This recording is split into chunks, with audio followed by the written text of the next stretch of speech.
দর্শক, সম্প্রতি একজন হুজুরের একটি বক্তব্য বেশ ভাইরাল হয়েছে, প্রচণ্ড সমালোচনার জন্ম দিয়েছে।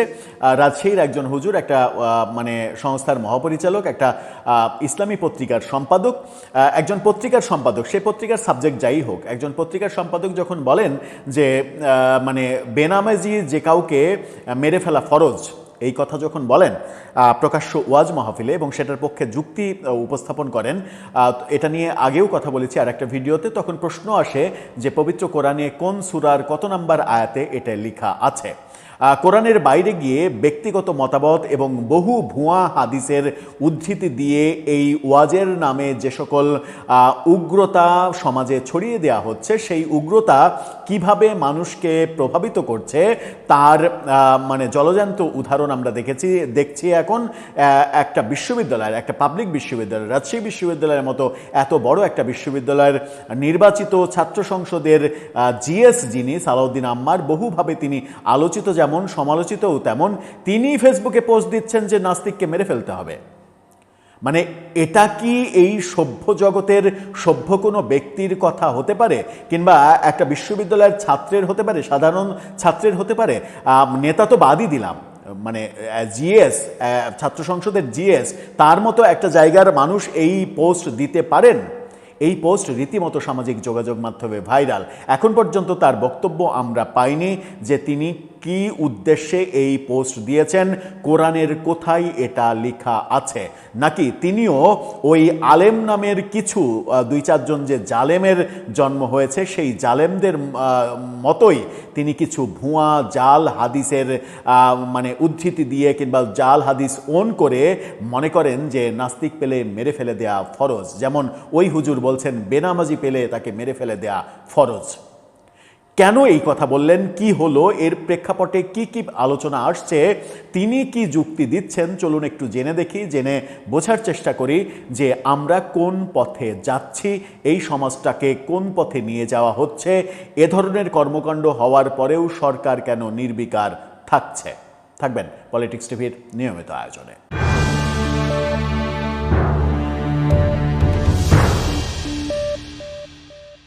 দর্শক, বলছিলাম যে আপনি ইচ্ছা করলেই কি মানে কে নাস্তিক, কে কি, কাকে মানে একজন মানুষ আরেকজন মানুষকে মেরে ফেলতে পারেন এবং সেই পোস্ট সামাজিক যোগাযোগ মাধ্যমে দিতে পারেন। ধরে নেওয়া যাক যে এই পোস্ট দেওয়ার পরে সালাউদ্দিন আম্মার, যিনি রাকসুর জিএস, তার বিরুদ্ধে সরকার কোনো ধরনের ব্যবস্থা নিচ্ছে না।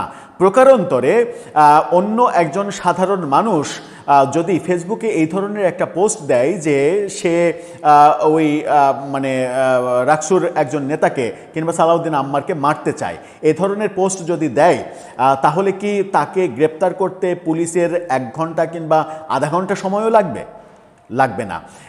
সে ধরনের পোস্টের পরে পুলিশের গ্রেপ্তার করার জন্য কি সালাউদ্দিন আম্মারকেরা অপেক্ষা করবেন, নাকি তারা নিজেরাই দলবদ্ধ হয়ে মব তৈরি করে সেই পোস্টদাতাকে খুঁজে বের করে তাকে গণধোলাইয়ের ব্যবস্থা করবেন, কিংবা মানে তাকে পরপারে পাঠিয়ে দেওয়ার ব্যবস্থা করবেন? কোনটা হবে আদতে? কোন ক্ষেত্রে কোনটা সত্য? সত্য এটাই যে এই ক্ষেত্রে বাংলাদেশের আইন, বাংলাদেশের আইন শৃঙ্খলা রক্ষাকারী বাহিনী, বাংলাদেশের সরকার নীরব ভূমিকা পালন করার পরেও মানে আমরা আসলে কিছু বলতে পারি না। কারণ হচ্ছে যে বাংলাদেশের আইন কেন যেন এরকম হয়ে গেছে যে রাজার জন্য এক আইন, প্রজার জন্য এক আইন, সালাউদ্দিন আম্মারের জন্য এক আইন, রাজশাহী বিশ্ববিদ্যালয়ের সাধারণ একটা ছাত্রের জন্য আর এক আইন। ব্যাপারটা এইরকমভাবে প্রতিষ্ঠিত হতে চলেছে। এবং তার ফেসবুক পোস্টটা আপনারা দেখে নিন, প্রথমে সিঙ্গেল পোস্টটা দেখে নিন। সেখানে তিনি বলছেন, কুকুর বিড়াল মেরো না, নাস্তিক পেলে ছেড়ো না, লীগ পেলে ছেড়ো না। লীগের প্রসঙ্গ বাদই দিলাম, লীগকে মারা এটা তো বৈধতা পেয়েই গেছে। প্রফেসর ইউনূস তো এটা মানে হাদিস কোরআনের মতো সত্য হিসেবে প্রতিষ্ঠিত করার চেষ্টা করেছে, সেটা বাদই দিলাম।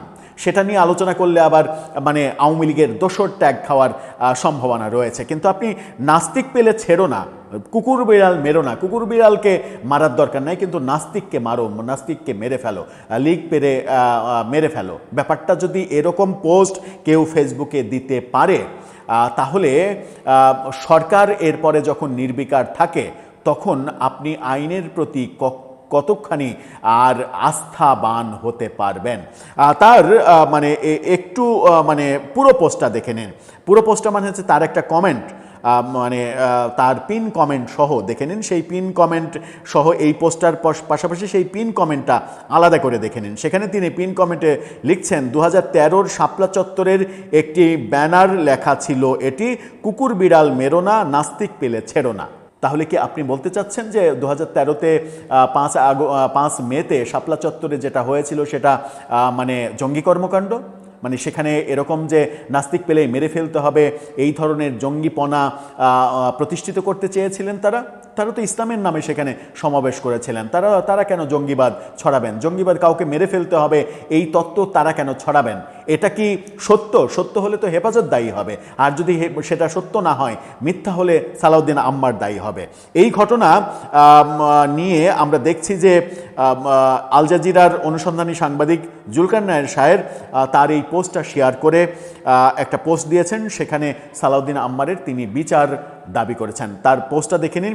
সেখানে তিনি বলছেন যে so when will authorities finally take action against, মানে এরকম একজন ব্যক্তির বিরুদ্ধে কখন, এরকম ঘৃণা ছড়ানোর বিরুদ্ধে কখন অ্যাকশান নেবে আইনশৃঙ্খলা রক্ষাকারী বাহিনী, সেই বক্তব্য দিচ্ছেন জুলকার নায়ের সাহেব। এবং জুলকার নায়ের সাহেব এই পোস্ট দেওয়ার পরে আমরা দেখেছি যে সালাউদ্দিন আম্মার তার ফেসবুক থেকে এই পোস্টটা ডিলিট করেছেন, এবং ডিলিট যে করেছেন সেটাও আবার জুলকার নায়ের সাহেব এই পোস্টের কমেন্টে জানিয়ে দিয়েছেন যে আমার পোস্টের পরে এটা ডিলিট করা হয়েছে। কিন্তু ডিলিট করাটা সমাধান নয়। ডিলিট করা সমাধান নয় এই কারণেই যে সমাজে আপনি চাইলেই এই ধরনের অস্থিরতা ছড়াতে পারেন না।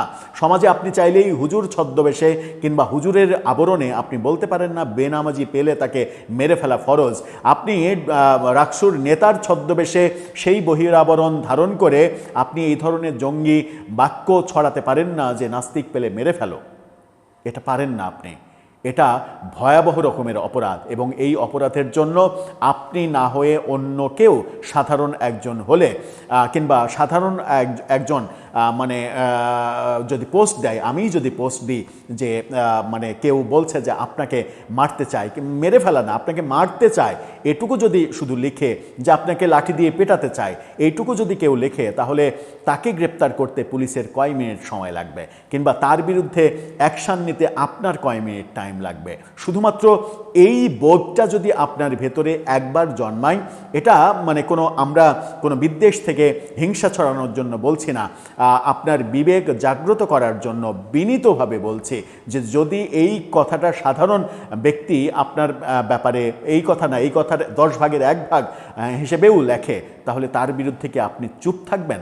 আইনশৃঙ্খলা রক্ষাকারী বাহিনীকে চুপ থাকতে দেবেন? দর্শক, আপনার কাছে কি মনে হয়? আপনার মতামত জানিয়ে লিখতে পারেন আমাদের কমেন্ট বক্সে।